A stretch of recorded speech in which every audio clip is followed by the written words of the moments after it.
ഇടുക്കി സ്വദേശിനിയായ മറിയക്കുട്ടി എന്ന വൃദ്ധ വീണ്ടും വാർത്തകളിൽ ഇടം പിടിച്ചിരിക്കുകയാണ്. നേരത്തെ ക്ഷേമ പെൻഷൻ മുടങ്ങിയതുമായി ബന്ധപ്പെട്ട് മറിയക്കുട്ടി നടത്തിയ പ്രതികരണങ്ങളാണ് വലിയ വിവാദമായത്. അത് സംസ്ഥാന സർക്കാരിനെ പ്രതിരോധത്തിലാക്കി. ഇപ്പോഴിതാ അവർ BJPയിൽ ചേർന്നിരിക്കുകയാണ്. വീണ്ടും ഒരു വെടി പൊട്ടിച്ചിരിക്കുന്നു, വിവാദത്തിൻ്റെ വെടി. എന്താണ് മറിയക്കുട്ടിയുടെ വിശേഷങ്ങൾ? എന്തായാലും മറിയക്കുട്ടിയെ അങ്ങനെ കേരളത്തിലെ ജനങ്ങൾ പെട്ടെന്ന് മറക്കില്ല. ക്ഷേമ പെൻഷനുമായി ബന്ധപ്പെട്ട് പിച്ചച്ചട്ടിയുമായി ഇറങ്ങി വലിയ രീതിയിൽ വാർത്ത സൃഷ്ടിക്കാൻ കഴിഞ്ഞ ഒരു സാധാരണക്കാരിയായ ഒരു സ്ത്രീയായിരുന്നു വളരെ പാവപ്പെട്ട ഒരു സ്ത്രീ. ആ സ്ത്രീ ഇപ്പോൾ BJPയിലേക്ക് കടന്നു വന്നിരിക്കുകയാണ്. അത് പക്ഷേ ഇപ്പോൾ ഏറ്റവും ആളിളവിയിരിക്കുന്നത് CPMനേക്കാൾ കോൺഗ്രസിനാണ്. കോൺഗ്രസ് ആ സ്ത്രീ അപമാനിക്കുകയാണ്. പ്രത്യേകിച്ച് നമുക്ക് തന്നെ മനസ്സിലാകും, ഈ ക്രൈസ്തവ സമൂഹം എല്ലാ കാലത്തും ഈ UDFന്റെയും കോൺഗ്രസിന്റെയും പ്രത്യേകിച്ച് വോട്ട് ബാങ്കായി മാറിയിട്ടുണ്ട്. അങ്ങനെ ആ വോട്ട് ബാങ്കിലേക്ക് BJP കൃത്യമായി ഇടം കണ്ടെത്താൻ കഴിയുന്നു എന്നതിൻ്റെ ഒരു തെളിവ് കൂടിയാണ് മറിയക്കുട്ടിയുമായി ബന്ധപ്പെട്ട്. ഇനി എന്തായാലും സ്വാഭാവികമായും അവരുടെ പ്രദേശത്ത് തന്നെ ചിലപ്പോൾ മാറ്റങ്ങൾ വരുമല്ലോ. ആ ചെറിയൊരു മാറ്റങ്ങളാണല്ലോ വലിയ വിപ്ലവത്തിലേക്കെല്ലാം പോകുന്നത്. ആ രീതിയിലേക്ക് തന്നെ ചിലപ്പോൾ BJP ശ്രമങ്ങൾ നടത്തുന്നുണ്ട്. കുറച്ച് നാളുകളായി തന്നെ, പ്രത്യേകിച്ച് ഒരു 4-5 വർഷങ്ങളായി തന്നെ വലിയ രീതിയിൽ ക്രൈസ്തവർ BJPയിലേക്ക് അടുക്കുന്ന ഒരു കാഴ്ചയുണ്ട്. അതിന് പിന്നാലെയായിരുന്നു ഷോൺ ജോർജും PC ജോർജും അടക്കമുള്ളവർ വരുന്നു. ആ രീതിയിലുള്ള മധ്യ കേരളത്തിലെല്ലാം വലിയ മാറ്റങ്ങൾ ഉണ്ടാകുന്നതെല്ലാം നാം പലതവണ കണ്ടിട്ടുണ്ട്. അത് ഈ മറിയക്കുട്ടിയുടെ ഈ അംഗത്വ വിതരണം പോലെയാണ്. അത് ഏറ്റവും കൂടുതൽ പ്രതിസന്ധിയിലാക്കുന്നത് CPMനെ അല്ല, അത് പ്രതിസന്ധിയിലാക്കുന്ന കോൺഗ്രസ് ആണ്. നമുക്കറിയാം, ഇത്തരം വിമർശനങ്ങൾ വരുമ്പോൾ ചാടി വീഴുന്നത്, പ്രശ്നങ്ങൾ ഉണ്ടാകുമ്പോൾ കോൺഗ്രസ് ആണ്.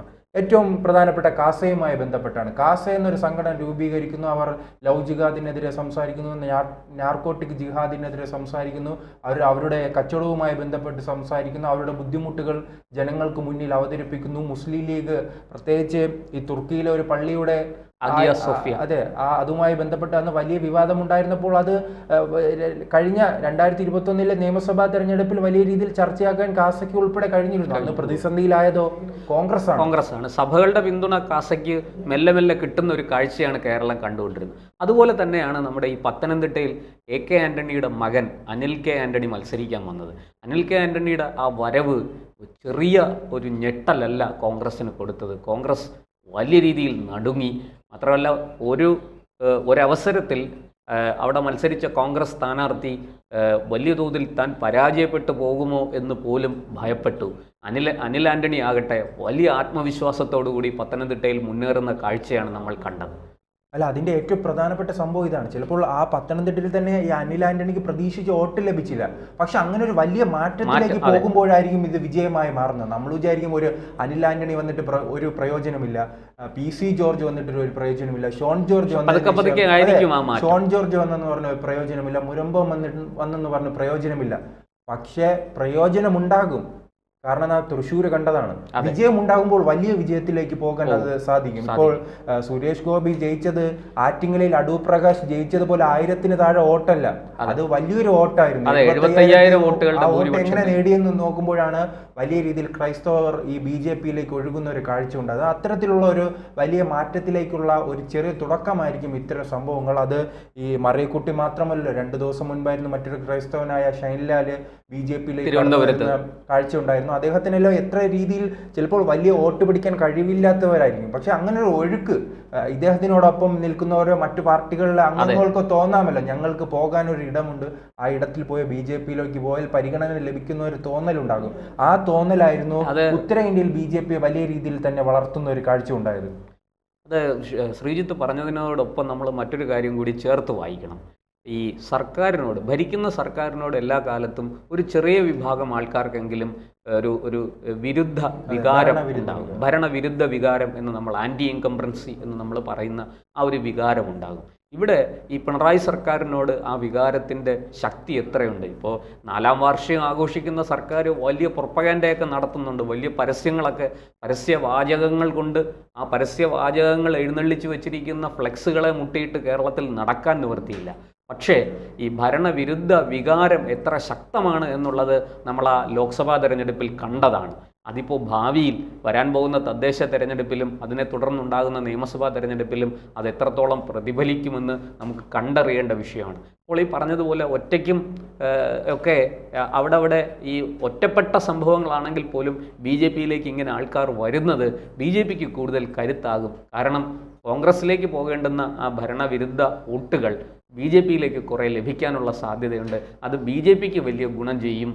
അത് സി പി എമ്മിനും കോൺഗ്രസിനും ദോഷം ചെയ്യും. ഏറ്റവും കൂടുതൽ ദോഷം ചെയ്യുന്നത് കോൺഗ്രസിന് തന്നെ ആയിരിക്കും എന്നാണ് പൊതുവെയുള്ളൊരു വിലയിരുത്തൽ. മറ്റൊരു കാര്യം, ഈ ബി ജെ പിക്ക് വോട്ട് ചെയ്യണമെന്നും ബന്ധപ്പെട്ട് വലിയ രീതിയിൽ അയിത്തമുണ്ടല്ലോ ന്യൂനപക്ഷ സമുദായങ്ങൾ. ഇത്തരക്കാരെല്ലാം കടന്നു വരുമ്പോൾ ആ അയിത്തം തന്നെ പൂർണ്ണമായി മാറും.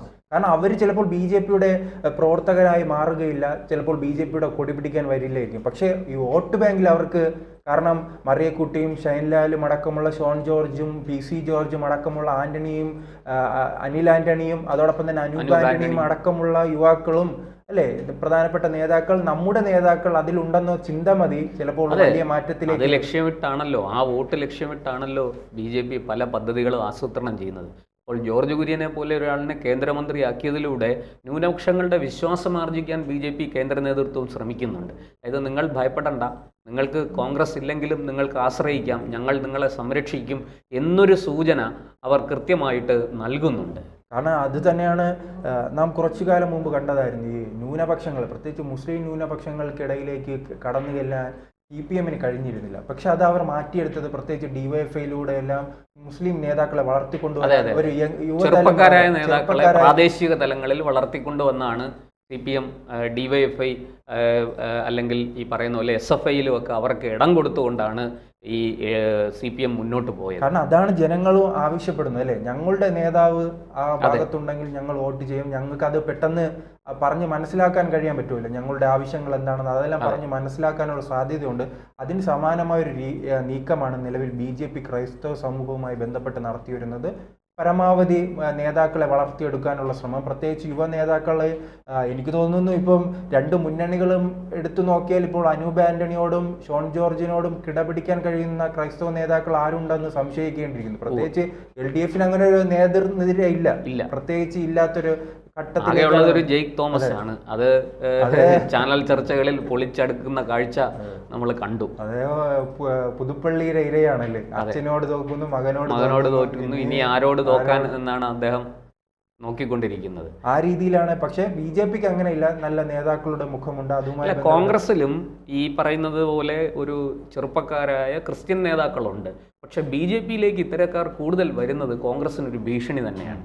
അല്ല, അതുകൊണ്ടാണ് ഇവിടെ വിമർശനം ഉന്നയിക്കുന്നത്. അതാണ് ഞാൻ മറിയക്കുട്ടിയുമായി ബന്ധപ്പെട്ട് പറഞ്ഞത്. മറിയക്കുട്ടി ബി ജെ പിയിലേക്ക് പോയപ്പോൾ അവിടെ സി പി എമ്മിനല്ല പ്രശ്നം, സി പി എമ്മിനാണല്ലോ അവർക്ക് ഏറ്റവും അധികം വിമർശിച്ചുള്ളത്. പക്ഷെ അതിന്റെ ഏറ്റവും വലിയ പ്രശ്നമായി മാറിയിരിക്കുന്നത് കോൺഗ്രസിനാണ് ഇത് വലിയ രീതിയിൽ പ്രതിസന്ധി ഉണ്ടാക്കുന്നത്. മണക്കുന്നുണ്ട് അവര് ആ രീതിയിൽ. പ്രത്യേകിച്ച് ഇടുക്കിയിലെ നമുക്കറിയാമല്ലോ, കേരള കോൺഗ്രസിന്റെ വലിയ രീതിയിലുള്ള ആ കേരള കോൺഗ്രസിലേക്ക് തന്നെ വലിയ രീതിയിലേക്ക് കടന്നു കയറാൻ ബി ജെ പിക്ക് ശ്രമം നടത്തുന്നുണ്ട്. പ്രത്യേകിച്ച് ഒരു പരിധി നോക്കിയാൽ കേരള കോൺഗ്രസിന്റെ രാഷ്ട്രീയം തന്നെ നമുക്ക് ഒരു പരിധി നോക്കി അറിയാമല്ലോ. എത്ര നാൾ അധികാരം ലഭിക്കുമെന്ന്, ബി ജെ പിക്ക് അധികാരം ലഭിക്കുമെന്ന തോന്നൽ ഉണ്ടാകുകയാണെങ്കിൽ കേരള കോൺഗ്രസ് ഉൾപ്പെടെയുള്ള ഇങ്ങോട്ട് വരുന്ന ഒരു നീക്കത്തിലേക്കെല്ലാം പോകാനുള്ള സാധ്യതയുണ്ട്. അതെല്ലാം ബി ജെ പി മുന്നിൽ കണ്ട് തന്നെയാണ് പോകുന്നത്. ഇനി തുടർച്ചയായി ഈ ആഴ്ചയിൽ 3 നേതാക്കളാണ് ബി ജെ പിയിലേക്ക് കടന്നു വന്നത്. ഷൈൻലാൽ, അതോടൊപ്പം തന്നെ ഈ ഗോകുൽ ഗോപിനാഥ് SFIയുടെ മുൻ ജില്ലാ സെക്രട്ടറി ഉൾപ്പെടെയുള്ള കടന്നു വന്നു. ഇപ്പോൾ മറിയക്കുട്ടി കടന്നു വന്നു. അങ്ങനെ പുതിയ നേതാക്കളെ ബി ജെ പിയിലേക്ക് എത്തിച്ച് കൂടുതൽ സ്ഥലങ്ങളിലേക്ക് വളരാനുള്ള ശ്രമമാണ് നടത്തുന്നത്. ഇങ്ങനെ ശ്രമങ്ങൾ നടത്തുമ്പോഴും ഗ്രൂപ്പ് വഴക്കുകളുമായി ബന്ധപ്പെട്ട് ചില വാർത്തകളും വരുന്നു. അത് ഏറ്റവും പ്രധാനപ്പെട്ടത് ഇത്തരം LDF UDFും അല്ലെ തള്ളിക്കളഞ്ഞ നേതാക്കളെ ബി ജെ പി എന്തുകൊണ്ട് തങ്ങളുടെ സ്വീകരിക്കുന്നു എന്ന് നേതാക്കൾക്കിടയിൽ വിമർശനം വരുന്നു. പക്ഷെ അങ്ങനെ ഏത് നേതാവായാലും അവർക്ക് തങ്ങളുടേതായ സ്വാധീനമുണ്ടെന്ന് അത് തെളിയുന്നതാണ്. പ്രത്യേകിച്ച് നാം പാലക്കാട് പരിശോധിക്കുകയാണെങ്കിൽ അറിയാം, ഈ സരിൻ വന്നതിന് പിന്നാലെ വലിയ വിമർശനമാണ്, സരിനെ കൊണ്ട് ഒന്നിനും കഴിയില്ലെന്ന്. പക്ഷെ നമുക്ക് മറ്റൊരു കാര്യം പരിശോധിക്കുമ്പോൾ അറിയാം, ബി ജെ പിക്ക് 2ാം സ്ഥാനം നിന്ന ബി ജെ പിക്ക് വോട്ട് കുറഞ്ഞപ്പോൾ സരിൻ അവിടെ വോട്ട് വർദ്ധിപ്പിക്കുകയാണ് ചെയ്തത്. അല്ലെ, അങ്ങനെ ഒരു പരിഗണന ചിലപ്പോൾ മറ്റൊരു നേതാവ് ഡിവൈഎഫ്ഐയുടെ നേതാവ് നിന്നിരുന്നെങ്കിൽ ചിലപ്പോൾ ഇതിനെക്കാട്ടി വോട്ട് പിന്നിലോട്ട് പോകുന്ന ഒരു അവസ്ഥ ഉണ്ടാകുമായിരുന്നു. പക്ഷെ അതെല്ലാം നാം വ്യക്തമായി തന്നെ പരിശോധിക്കണം.